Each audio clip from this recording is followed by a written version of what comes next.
Welcome to Sheepdog Nation Podcast, the only place on the internet where law enforcement and their families can come to be understood, supported, and stood up for.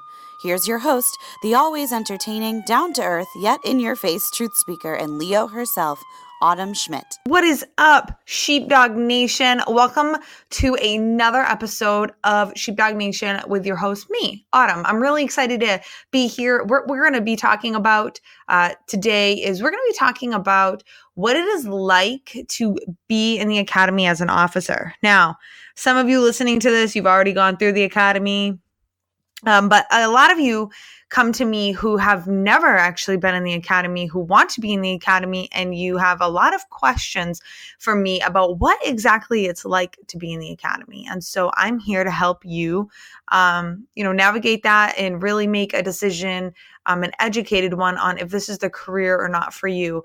The academy is kind of one of the first harder things that you're going to have to deal with, getting into this job. And honestly, I loved the academy. So, I don't even think it's that hard, to be honest with you. I did a 18-week live-in academy, which I absolutely loved. And for some, but for some people, it's really hard. And so that's what we're going to be talking about today.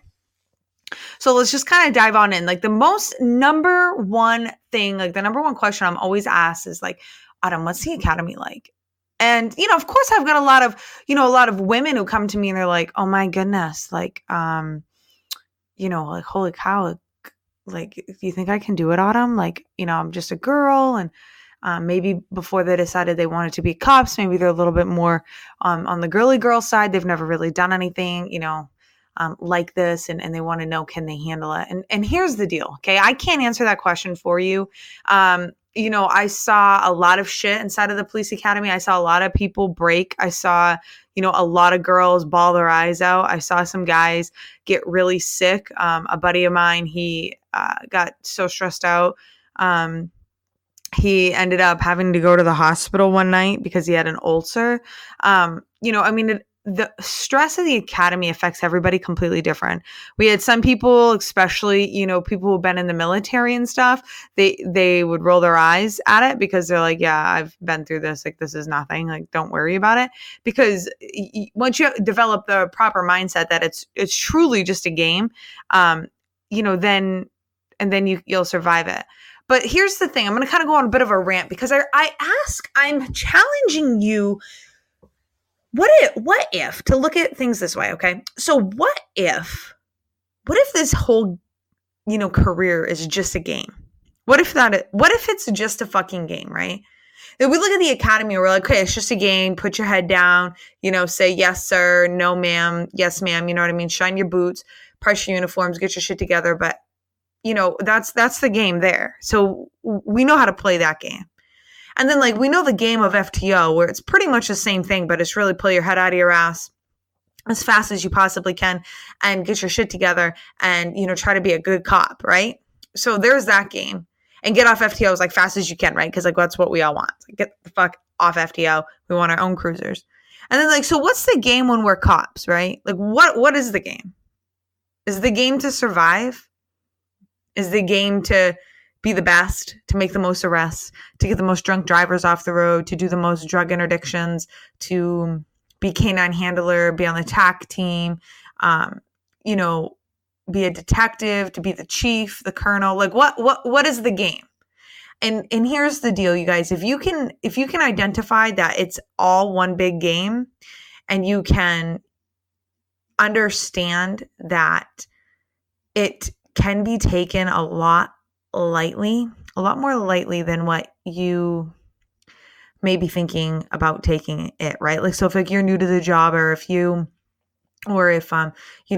thinking about going into it, just listen to what I have to say, because this is coming from somebody who's been there and done that. And I'm not going to sit here and act like I've had 20 years on the road. You know what I mean? I'm the reason, I'm not salty and shit like that.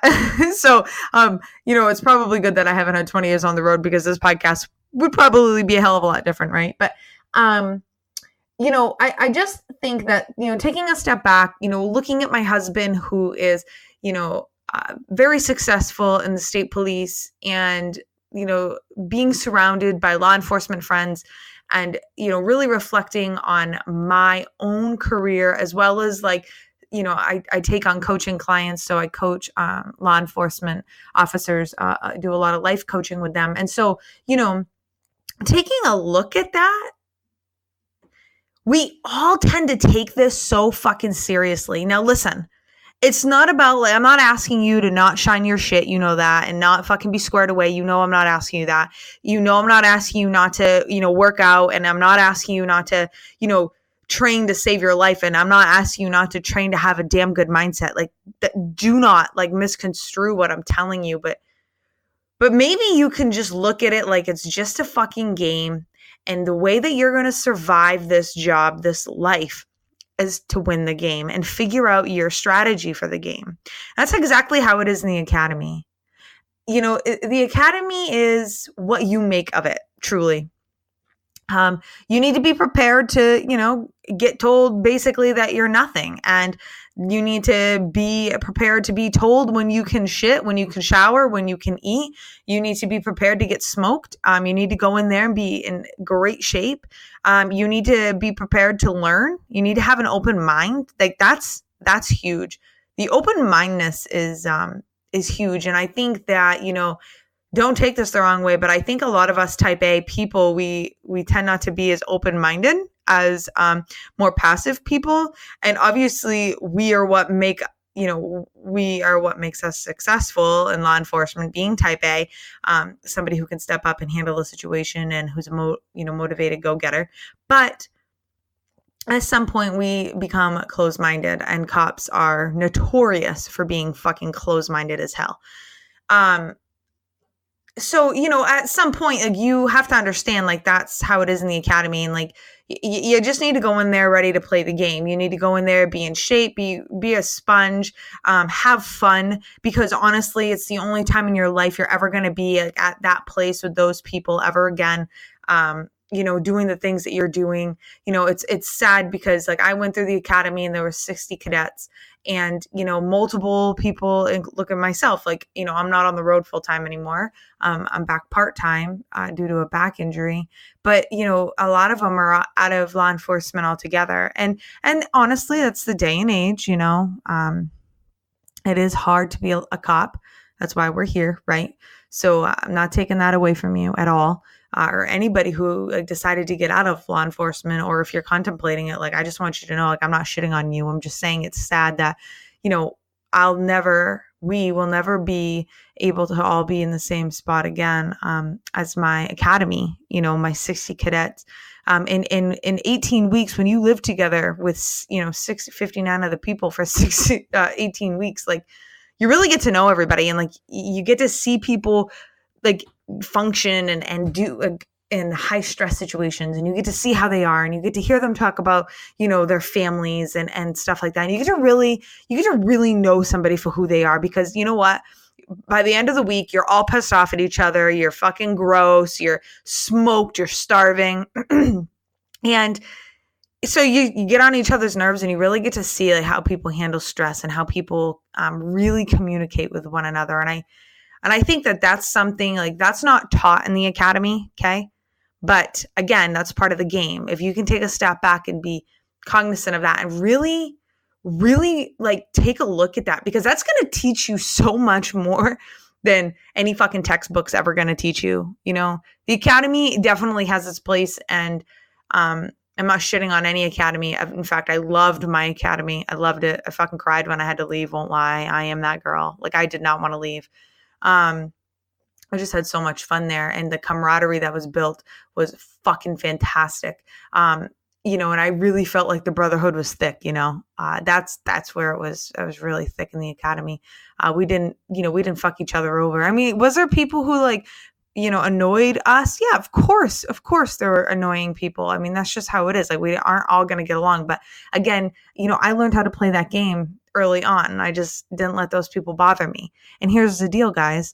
You better learn that fucking really quick, because on the road, there's going to be officers, okay, who are you're like, well, how the fuck are you a cop? Like, what the fuck? Like, you are the biggest piece of shit.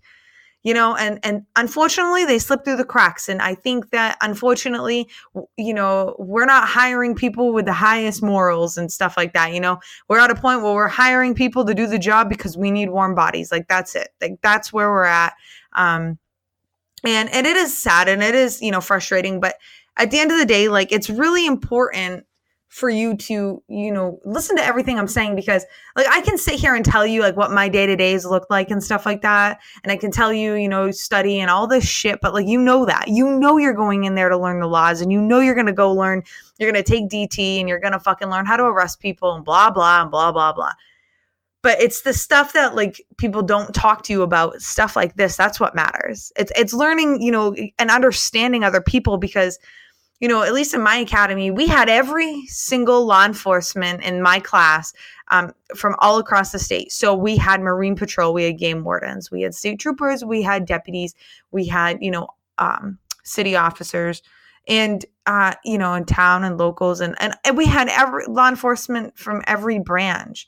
And, we really got to know those people. Like, we got to know each other and like how to interact, because it is true. Like, office people who do different jobs have different mindsets. If you are, the only deputy or trooper, working a county, an entire fucking county, and your backup is literally 20 to 30 minutes away, you are not going to be as apt to pounce on somebody like, a city cop, whose backup is fucking with you, or they're going to be there in a second. You know what I mean? Like, things are just different and you operate differently. And it's just such a cool and unique dynamic to see that, especially if you have the opportunity to be around people who've actually worked the road prior going to the academy. Like, I actually did that. I was on the road for a while before I went to the academy. And so when I went in, I kind of had this like edge, you know what I mean? Like, all these fucking tool fucking bags were so excited to go arrest people. And I'm like, you guys are such fucking idiots. There's so much more to the job than just fucking, arresting people and, whatever. Insert eye roll times fucking 10. But anyways, there's just so much more to it. And I think that really learning those interpersonal skills, learning things that they actually don't put in the curriculum for you to learn, is that's going to be the life-changing, that's life-changing. It's going to be huge for you. And so, my answer, I know it was a really long answer, but my answer to, you asking me what the academy is really like, it's what you make it out to be. You're going to be told, like I told you, what to do, deal with structure. You're going in to be a cop. Well, you better be ready to be told what to do for the rest of your career until you're fucking up there. You know what I mean? Because that's just how it is. And in the academy is a perfect place to learn and figure out how to deal with that. I saw a lot of guys struggle with that. Like, just want to go head to head with these freaking like the cadre and shit like that. And I'm like, why? Like, why are you even going head to head? It's such a game. It's such a game, and it doesn't matter. Play the game to win. You know what I mean? And playing the game to win isn't being headstrong, and it's not going toe to toe with people. If you've ever studied any kind of martial art, then you know that it's never the strongest or, the strongest or the biggest person. And sometimes it's not even the fastest person that wins in a fight. It's the person who knows how to leverage their body weight, right? Like, leverage what you have, like leverage your mind, leverage, just leverage all of that, add that together, and you'll be just fine. Of course, the academy is intimidating, but the best advice I can give you is go in there, be in good shape, be in fucking great shape. You're going to come out of there in the best shape of your life if you do a live-in academy like we did. But go in there, be in good shape, just be open and have fun, Sheepdog Nation. Like, just fucking have fun. Like, let's not lose that. Okay. We're humans. We live this life one time, just like everybody else, even though sometimes it seems like we're a cat with 9 lives. Right. But we live this life one time, like everybody else. And so I think it's important for me to reiterate to you multiple times, probably on multiple episodes, for you to have fucking fun. Okay. And if you're not having fun, go figure out how to have fun, because life's too short not to have fun. All right. This has been another episode. I will talk with you guys later. Questions. If you guys have questions or comments, what I want you to do is I want you to come right into the Sheepdog Nation podcast Facebook group. There'll be a link below. Come on in, because as I interview people, you get to actually ask the questions. So we have some really amazing people that are coming onto the podcast that I'm interviewing, people that you guys know. And it's kind of cool because you get to come in, you get to leave comments, you get to ask me, hey, Autumn, I'd really love to hear about this topic, or, oh, I really want to ask, this interviewer or interviewee, I'd like you to ask him or her this question and stuff like that. So it's really about it's a community like podcast. Is the way that I see it. Sheepdog Nation, it's all of us, and so I really want you to be a part of it as much as possible. So come join us. The link is below. If you're not hanging out with me on Instagram, I don't know why the fuck not, but come hang out at the Lady Sheepdog. And if this podcast was cool and you liked it, I'd totally appreciate a share or a mention of it. And I would totally appreciate a review of it. All right. I'll talk to you later. And that was another episode of Sheepdog Nation. If you enjoyed this podcast, please go to iTunes and let us know by giving us a rating. If you have questions that you want answered by Autumn in the podcast, submit it by going to the link in the show notes. As always, stay safe and watch your six.